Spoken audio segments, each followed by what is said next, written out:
Hello and welcome to Artists Soar.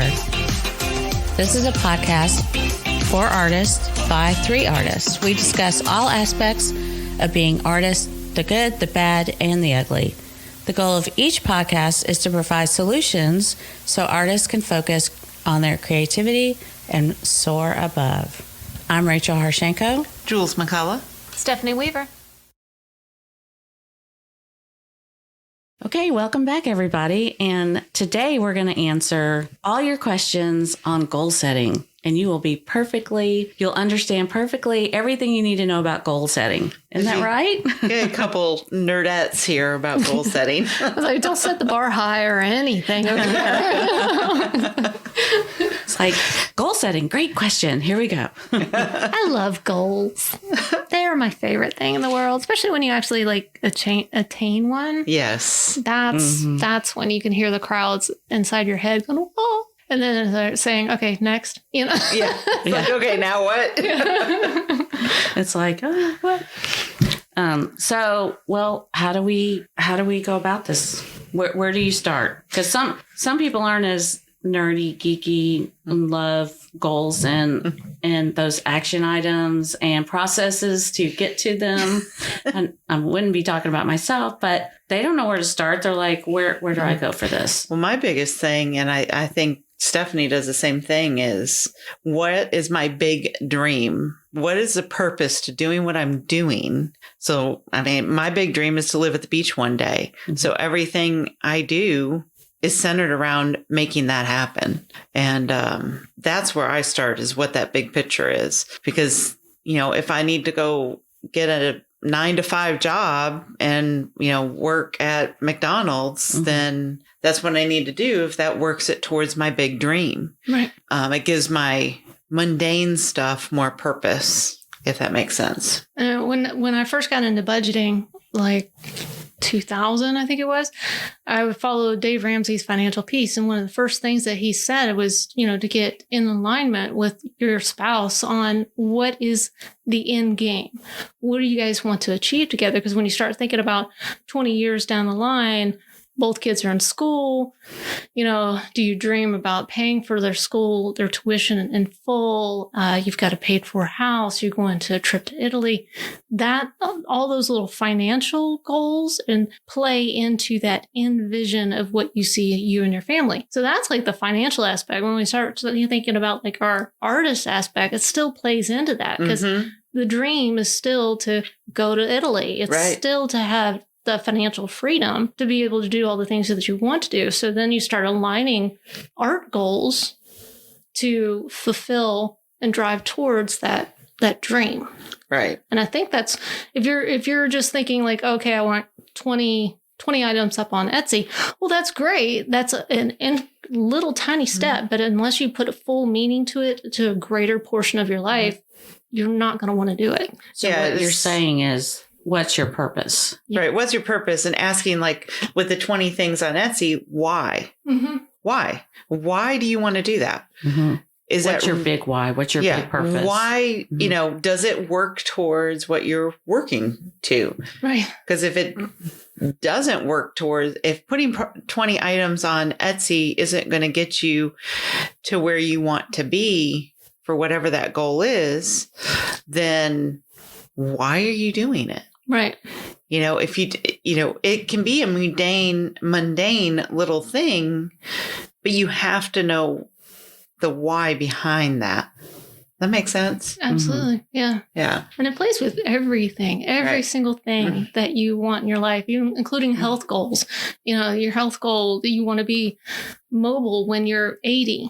What do you need to do now to secure mm-hmm. that? You need to maintain your weight. You need to eat healthy. You need to get your fish oil. You need, all these little daily decisions that impact mm-hmm. the greater good for yourself in the future. Yeah. Right. Yeah. So it's all those little things add up to the big thing, but you've got to start with what the big thing is mm-hmm. in order to figure out if there really is purpose in the little things. Because if there's not purpose in the little things, it's kind of like that. I compare it to that book that came out from about purging your home. I can't remember the name of the book something now. Tidy. Yeah, something like that. Candace. Yeah. And, she lifts up a piece of clothing and does this bring you joy? Yes. It's kind of the same thing. Yeah. Does this bring you joy or will it lead you to joy? Yeah. Because it may not bring you joy in the moment. Let's be real here. As artists, do we really like reading contracts and writing invoices? No. Not really. That's not why we're artists. We like the money that comes from it. So we do it because that leads us to the end big dream. And so, no, it may not be bringing me joy, but it is leading me to joy. It's like the yellow brick road, Mm-hmm. So, well, I like it that you guys really do set it up for if the big goal for the year for whatever you're looking at, maybe not for the year, but say like in 5 years, this is where I want to be. This is my big goal. This is what I'm working for. But I like it that Julie has it set up in her little goal, how to do my goals. system. Yeah. Your system is that you break it up into things you could do each quarter. Right. And then for those quarters. So you can tell a little bit more about that. So the concept is figure out what your big dream is, whatever that might be. And then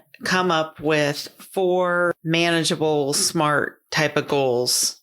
And I call them the Tacklet Goals. And those may be like, for me, it is to be licensed by 3 companies. And I want to sell X amount on print on demand. Okay, those are 2 very actionable goals. And then under that, so those are my tacklets. And then my make it happens are all the smaller baby step goals to that tacklet goal. And then that tacklet goal, in theory, rolls up into that big dream. And so it's kind of, growing up in the 80s and 70s, it was all about Franklin Covey's way. And growing up in Wisconsin, it was Vince Lombardi's baby steps to get to the big dream of the Super Bowl and things like that. So I kind of take those concepts, but make them more into what I see as bringing joy to my life. And and that big joy is living at the beach. Right, exactly. So for me, that big joy is living at the beach. That big joy for somebody else may be, getting married and having a family, or that big joy may be, being able to travel 6 months out of the year, or, it's just, you need to find what brings you that big joy and why you're doing what you're doing. And by doing it this way, in my opinion, it leads to a little bit more freedom. Like last year, I was able to travel a little bit more and get my hands wet on different types of art and that, which has then set up the goals for 2022. But when you think about it that way, you have a little bit more passion into why you're taking action steps to do what you're doing. And sometimes, so do you guys separate your art or your business from like family, or like, so Julie, you have like living at the beach. So John's going to be a part of that, right? Your family's going to hopefully go with you. Pack your bags, honey. Yep. Yeah. No, we're both on the same page with that. And that's what makes it easier. But right. That was my question. So like, do you guys kind of keep it all together as a family business, whatever? And you're shaking your head too. Yeah.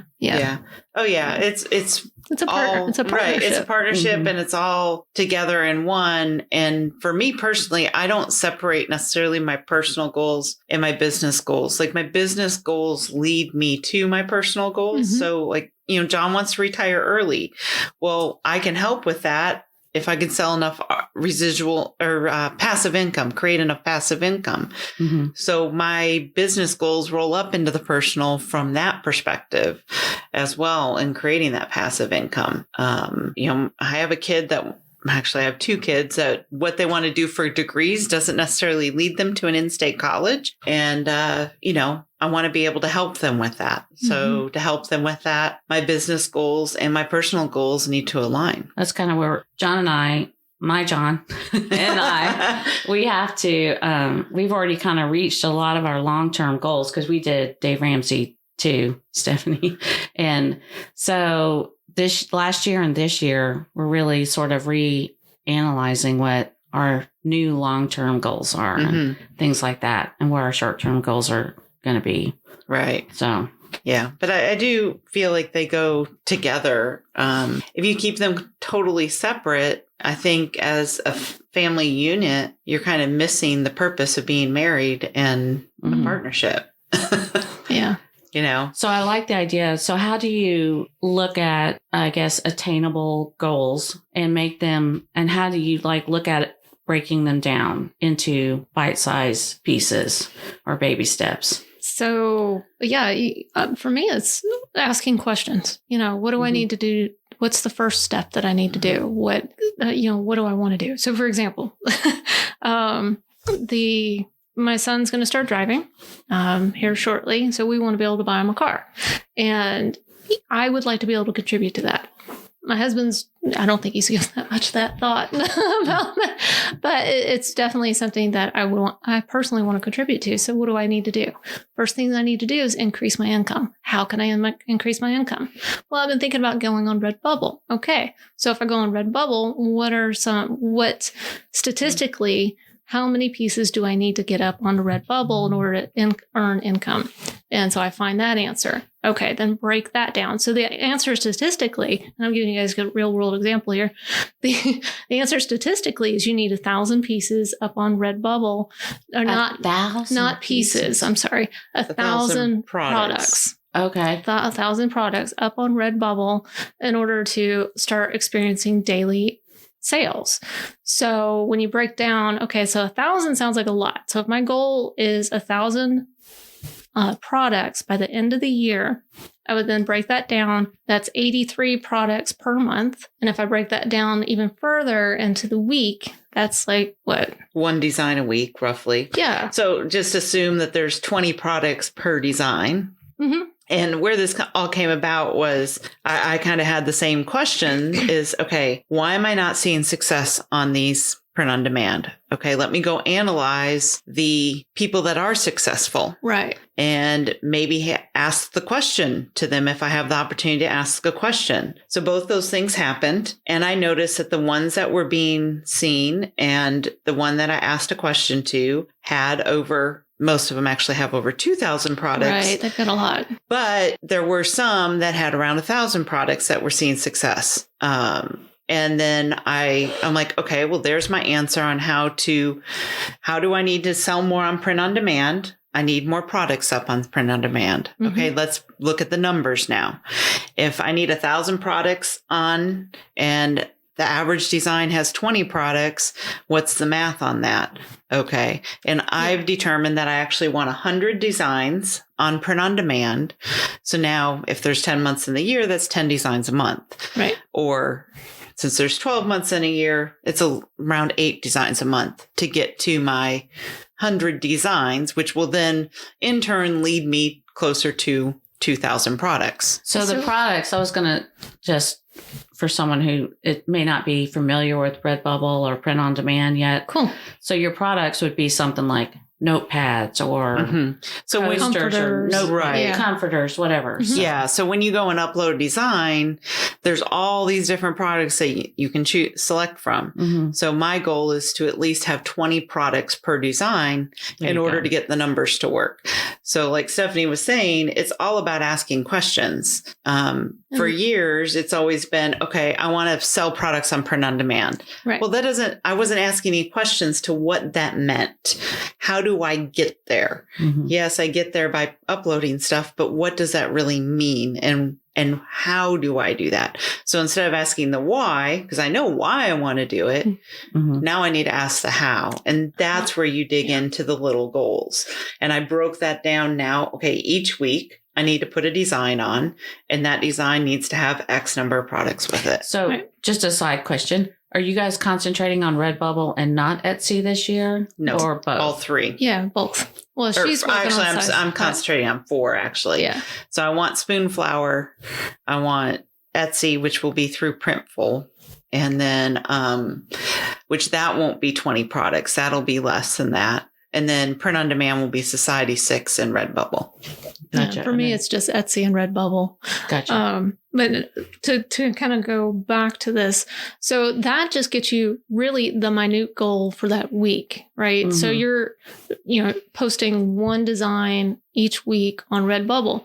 So the next step to that is to really define what are the steps that I need to take to achieve submitting one design on a Redbubble that gets me those 20 things. And that's when you start, going back into the step-by-step, outlining step-by-step exactly what you need to do so that you can create that quote SOP, standard operating procedure, and really take away all of the thinking, all of thought process that's required behind that and just do the work. And that way you get it done faster.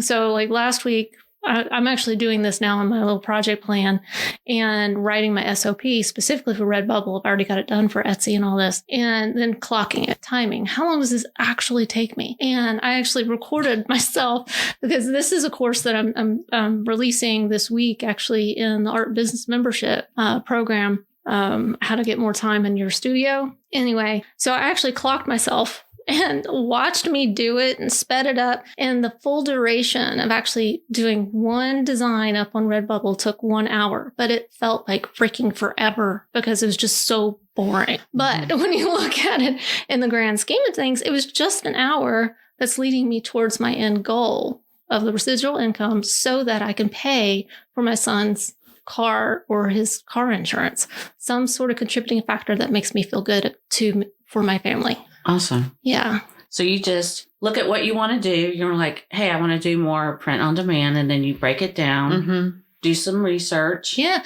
Find out what's going to work for you. And I think that's where most people are kind of getting off track. I think so too. Because it does take time to do the research. Like when I was preparing this whole year of, scheduling everything out, I spent probably a good 2 weeks of nothing but planning and outlining every single step that I need to take. So when the time came to actually do the work, I'd already done the planning. I could just do the work. Well, and that's why in my system that I've developed, it's okay, what's your big dream? Now, what are 4 goals that will help you get to that big dream? The Tacklet Goals. Yeah. Okay. Now let's just take one of them and let's dive into that one and really, break it down into what are all the tasks that are going to be associated to that one goal. Now that I have all those tasks, what's my time frame for that one goal? Is it going to be 3 months? That is the equivalent of a quarter? Right. Or is it going to be more than that? And what I try to do is also stick that one goal to, if it's 3 months, have 12 sub goals to get to the one, and then you have all your mini tasks that equal that sub goal. Right. Because I only want to be tackling one sub goal per week at most, and sometimes a sub goal may take more than a week. But until you know what all those steps are, you can't come up with a realistic time frame. Exactly. I was thinking about that because I think some people who are just new or like, oh yeah, I can get my Etsy shop up and blah blah blah, this and that, and you're like, that takes even longer to upload. Because you really do need to research your, all your keywords, and you've got a good course on that. Yeah, the Etsy Bootcamp itself was a full 4 weeks, 4-week program just to get everything up and running and get it integrated with print on demand. And I know everybody was struggling with just keeping up with that because they had day job and, other priorities. So, just opening the shop. Yeah, you can click a couple buttons, but then actually moving forward in progression towards your goal, it does take a little bit of time. So they really do need to be realistic when they're looking at these and trying to step out into new goals or new actions. And that's what I love it that you timed yourself and you're like, it took me an hour. Well, it would probably take me 2. Yeah. Because I'm going to be like photoshopping and Canvas, doing Canva and then maybe that. Well, I did all that too. Within that hour. And it's still and you're the sitting there waiting for things to process. That's right. even Doing part the of the templates Right. and all Just this stuff. Right. Trying not to multitask, because they've proven that when you do multitasking, it takes you 20 minutes mentally to get back into the task that you were originally doing. Right. So even those little pop-ups that are happening in the bottom right of your corner, that's a distraction. Every single distraction, your cat, your dog, your emails, is distracting you from doing one single thing, and that costs you time. I've been doing some research on goal setting and this and that, and they have said that multitasking, it doesn't help you. No, it doesn't. Yeah. It really doesn't. But So when you just watch, sit and you watch the video where I'm sped up, there are points where I'm just like da da da da da, and my face and hands are going nuts and everything, and then I'm like just sitting there, just waiting, because I'm trying not to multitask. Yeah, it's really hard not to multitask. It's really hard to do that. Yeah. But if you know, like, okay, I'm going to need an hour to do my mock-ups, for my art, it's only for an this, hour. and do it, an hour, Right. maybe not even a day, an hour a week or whatever. Say that. But Etsy takes me a full 4 hours just for one thing, doing the description, the research, the print on demand. It all takes a total, and all of the product mock-ups takes 4 hours, whereas Redbubble takes 1. Well, and it's Right. like you mentioned the Etsy Bootcamp in the 4 weeks. I'm in a class right now, which is a watercolor class to get into print on demand. And it's 4 weeks long, from looking up the trends, deciding what motif to do. Yeah. And then the next week is digitizing that work and turning it into different things. And then the last week is actually getting it on print on demand. So if you look at the whole process, it's That more takes than long. an hour. But if 4 you already separate have tasks. the work done and you're ready to, and you've got the background removed and you're ready to load it, that's the hour that Stephanie's talking about, which leads me into my next thing that you have to do when you're goal setting and task doing is you have to put time estimates to it. Time estimates are of utmost importance. I think so too. Because in order to schedule in quote unquote white space for overflow or just distractions or interruptions or problems, Right. you need to have somewhat of an estimate of how long it's going to take you to do stuff. Right. And that needs to go in those mini tasks, and the subtasks is what your time frame is. Right. But then some of these tasks can become repeatable. Like every week I need to be putting a new product up. Okay. I'm going to be on vacation that week. That means the week before that needs to be two products and stuff like and that. I don't think we're like saying you should have a routine for the week, but you should have a somewhat schedule Well, there's or ideas of what you need to do for, your daily task, weekly task. Well, things like That's that. what I was going to say. Julie does something. Yeah. I mean, different you than I always do. have daily tasks, you always have weekly tasks, and you always have monthly tasks. Find out which ones of those are reoccurring and how much time those take to know how much time you have for your other tasks and your want to do's and your other goals. Because if you're working a full-time job, you need to take that into consideration. You have 40 hours a week that you cannot dedicate to the side hustle.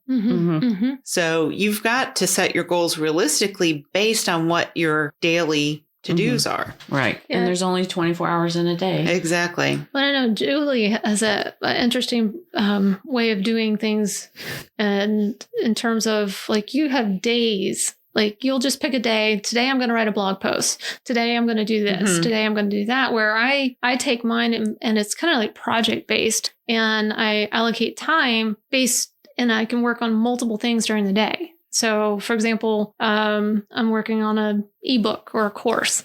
So I know I'm going to spend about 3 hours on that. Here's the tasks that I need to get done for that to stay on track.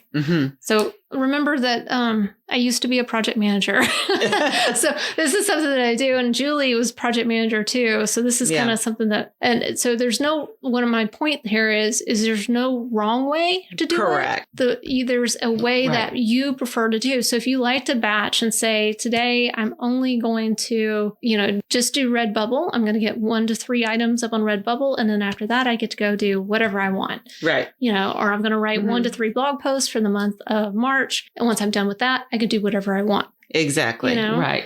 Yeah. So that's kind of up to you, where I have mine based on projects.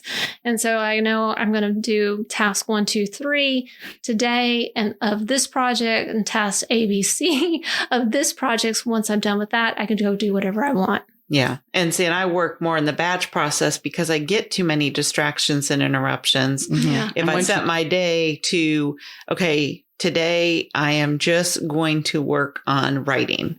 I can have my mental mindset, because I hate to write, already set to today's a writing day and these are the writing tasks I'm going to get done. Yeah, I love that. I think it is all in your mindset of how you want to do things. Because, you know, some people are more analytical, some people are more creative, and then some people are just somewhere in the middle. Right. So. And you've got to know, I mean, I didn't always work like that. Yeah. You know, I've just grown into knowing that at this stage in my life, I get too many interruptions because since 2003, I've been working out of the home by myself. Yeah, no. And now I have a family frenzy of people starting around, and I have yet to get the house back to my work environment. And so I'm getting instruction or interruptions, or I hear somebody scrounging in the kitchen, or, you know, somebody has to be at a lesson, or someone has to be practice. And, so for me, I've had to switch the project manager side off of being task oriented and switch to, okay, I've got a batch. Yeah. So my point to that though, is you've got to realize how you work. Right. And it's not always going to be the same way that you've always worked. You know, if it's not working for you and you're not getting your tasks done that lead you to your goals, either your time frame to get stuff done is off, or the way you work has changed and you need to figure out what is something I could change to see if I'm more productive. And I know, like, I also, you know, position things based on when I'm most productive. So I'm most productive and most alert in the morning. Yes. So I do a lot of thought-provoking, like the blog post writing, the newsletter, all the writing parts I do in the morning. And then about 2:00, I am mentally done. Like, you can just forget about it. And that's when I'll get into the more creative aspects. And because when I get to the creative aspect now, that just seems to come more naturally. And I don't have to think as much as I used to. I know that sounds funny. I don't have to think as much, but it does. It's more not only trying to figure out what you got to do that week, but also figure out when you are going to be most productive, where you're whatever. Yeah. And I know, so Julie and I, we both have courses on actually how to goal set. And Julie was a speaker last January and February at the Positive Painters. So we have that in there, but you're also coming out with another course. Yep. I'm working on a course on, put up on Skillshare on goal setting, and then a second one on part 2 of being the planning, like the daily, weekly, monthly planning in order to obtain your goals. Yeah. And you also have a really good... Because that's what I'm just releasing. Is something very similar. Well, but we have different approaches, but it all leads kind of to the same...